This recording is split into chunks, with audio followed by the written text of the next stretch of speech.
Hello guys, today I will show you an important tutorial that is the game menu.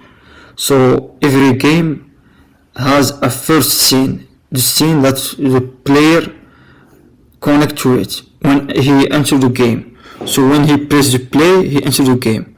So I will show you my own implementation of the start menu scene. So I will press play. And you will see the main menu. You have three buttons: one play, setting, quit, with a no ads button in the top left corner with a title. Like for example, in my game, when I press settings, you can have music, quality, soap, stats. So all this can be in every game. So this main menu, it can be for mobile and it can be for desktop, like Windows, Mac and Linux. So like you see that already we are in the game scene. We are not in a different scene like the menu scene, because there are two known approaches for the main menu.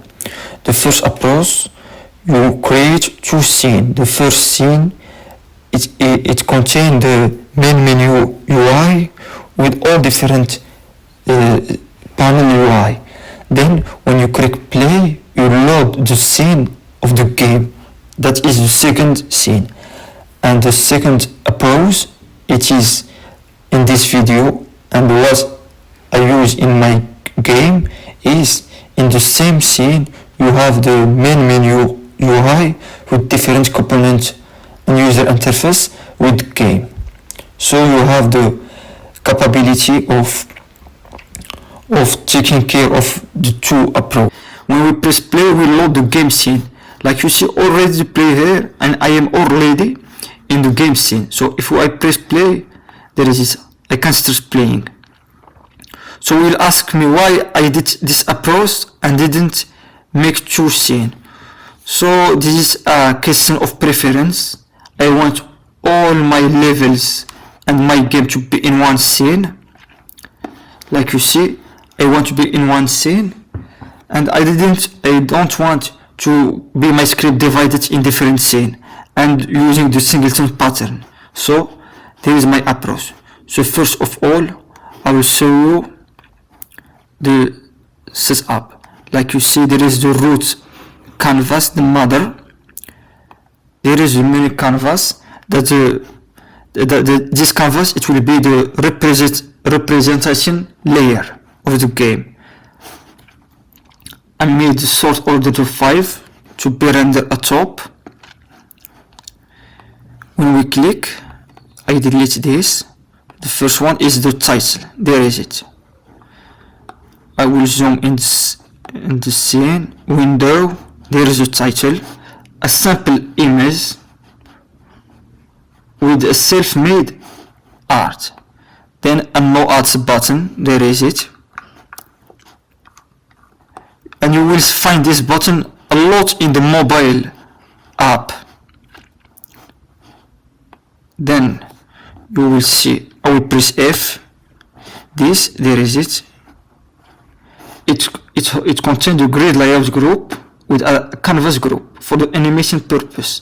The grid layout group, the cell size is 527 with 160 in the y-axis with a simple spacing. So like you see, we can play with spacing because we only have one column, so we play in the y spacing. So there is a parameter, the canvas group. It was make it vary between 0 and 1, and it is what make the canvas, the grid layout, visible or not, and it is made for animation purposes. Here you have the play button with the sample text, the setting button and the quit button. Each one with a respective function on the on-click window in the button component. After, you have the setting panel. The setting panel, there is it. it becomes accessible when you press the settings button. Like you see, it is divided into two areas. The first area, it is what holds all the components that you want from the settings, like music quality, top and statistics. And the second area, it is the content area. It will hold for each category the respective UI. So in the first part, like you see, it's a scroll view. It comes built in the Unity engine UI, like here, UI, not a drop down, a scroll view. Scroll view by default, it contains a viewport and a content. The content is I made it very long. Why? So if I have more than 4 buttons, I can scroll vertically, and it is hidden but accessible by scrolling. But in my case here, I only have 4. One for statics, that shows the number of kills, the number of deaths, the current score. So if I want to make the player buy weapons, the quality when I put it in the Windows and Mac in Steam, and the music, already self-explanatory. If you enter in my YouTube channel, you will find a video for the music drop down.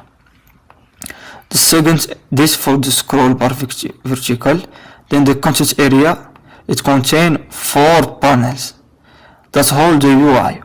Here for the prototype only and text, but in the ready-made game for the production and ready for the player to be play, it will hold a lot of components.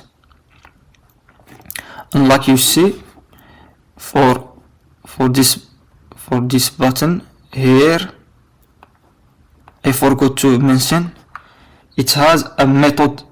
So its name sausage panel, and we pass the parameter to display the specific desired panel. So there is the setup for the canvas. So now we will jump to the code.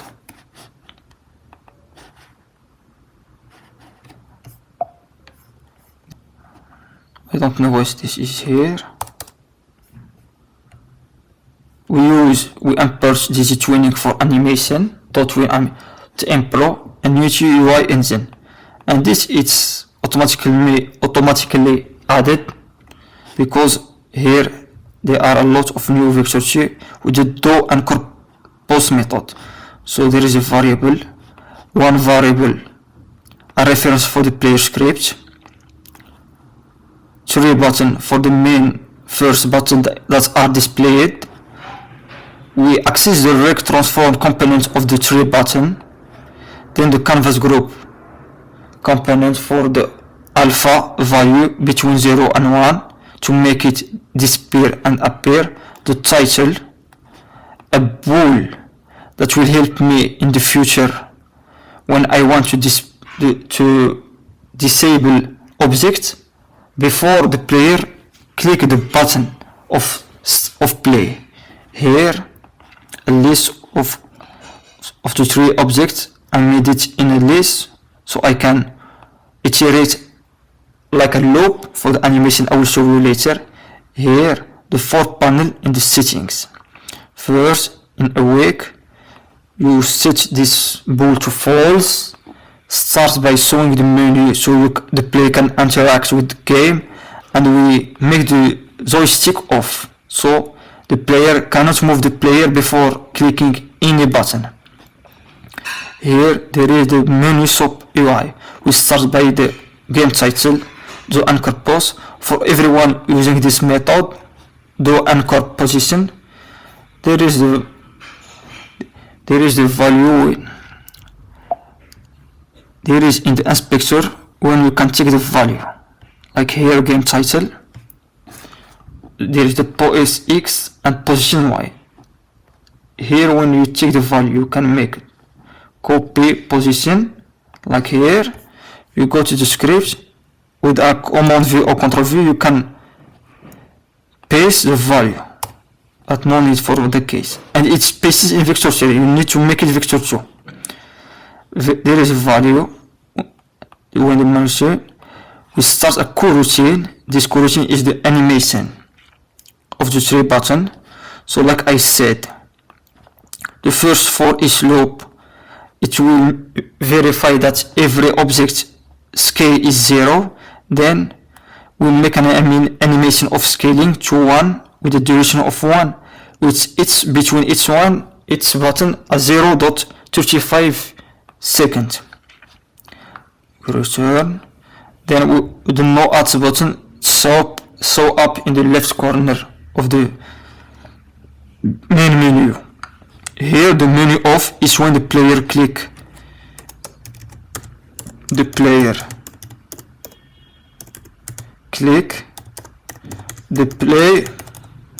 button.